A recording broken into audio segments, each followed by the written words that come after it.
Hey there, cats and kitties. I am the Blues Man, Johnny Blues, and today I want to talk about Doctor Who, specifically a couple of news stories I've read recently that have me in just a mixture of emotions between really excited and really apprehensive for the future of Doctor Who. And I'm talking post 50th anniversary because, as I understand, that's pretty much locked in, whatever that's going to be, I don't know. But the thing that has me really excited has to do with Neil Gaiman's Cyberman episode for Series 7 Part 2. Now, we've had just a bunch of stuff come out this week, the new design of the Cybermen in leaked images, and I assume some officially, sort of designated images too. I'm not sure, but in any case, we are seeing them now, and I just love them. I love that in an article that followed up with Neil Gaiman, they basically he refers back to the fact that when he was a kid, he was watching things like The Moon Base and Tomb of the Cybermen, which is one of my all-time favorites, if not the all-time favorite Cyberman story for me, because I just felt the Cybermen were really creepy, and he relates the fact that,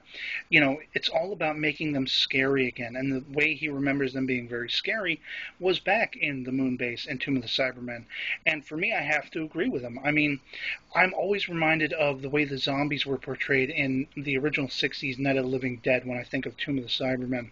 Just really freaky, really creepy, and that has me super stoked. I mean, I hope these are going to be the Mondasian Cybermen finally returned to Doctor Who.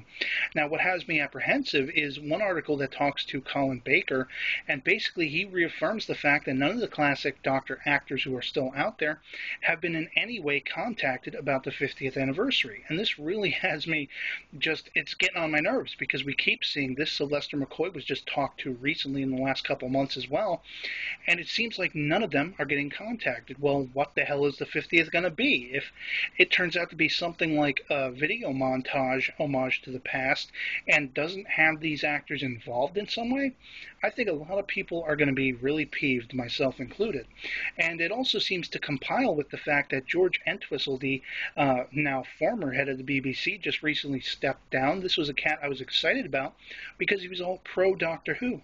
And because of internal strife and conflicts and false reporting of news stories implicating a, I guess, former, government person over in the UK or whatever, as being, subject of a pedophile investigation, falsely, unfortunately, Entwistle has stepped down recently, as much as several other people who are involved with it. And now it just has me really worried because who's going to take over? And does all this internal strife at the BBC, because I'm hearing other stories as well, from financial worries to somebody who worked at the BBC also being investigated for abuse with, youngsters and stuff.